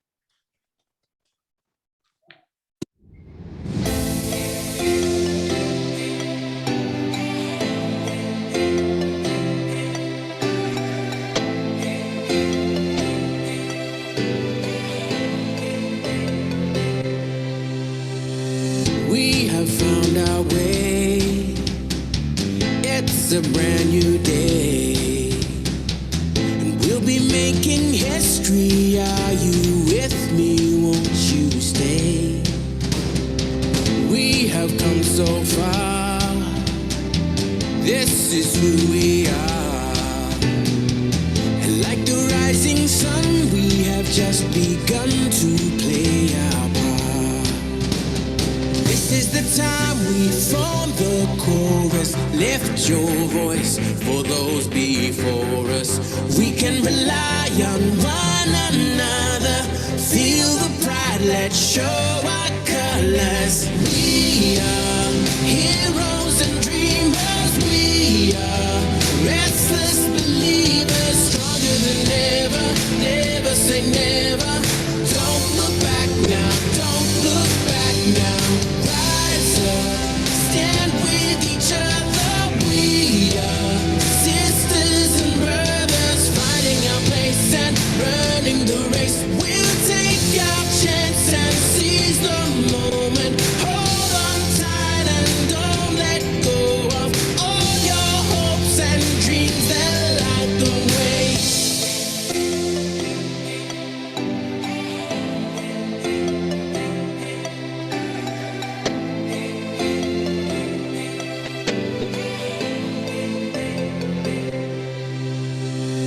We control our fate. Destiny awaits. We are all the actors in the stories we create. Hope will be our guide. We'll no longer hide. When we roll like thunder, feel the wonder from inside. This is the time we form the chorus. Lift your voice for those before us. We can rely on one another. Feel the pride, let's show our colors. We are heroes and dreamers. We are restless believers, stronger than ever. Never say never. Don't look back now. Don't look back now. Rise up, stand with each other.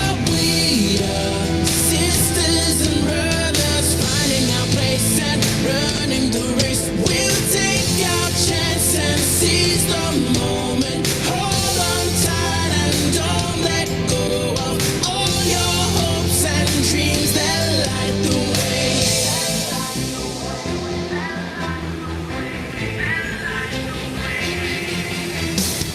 Watch me now, I feel the spotlight shining down. Everything's alright, standing proud. We'll make the walls come down. You will know that we can make our lives bigger and brighter. Realize we can be fighters. You will see what we were born to be. We are heroes and dreamers. We are restless believers, stronger than ever. Never say never. Don't look back now. Don't look back now. Rise up, stand with each other. We are sisters and brothers, finding our place and running the race.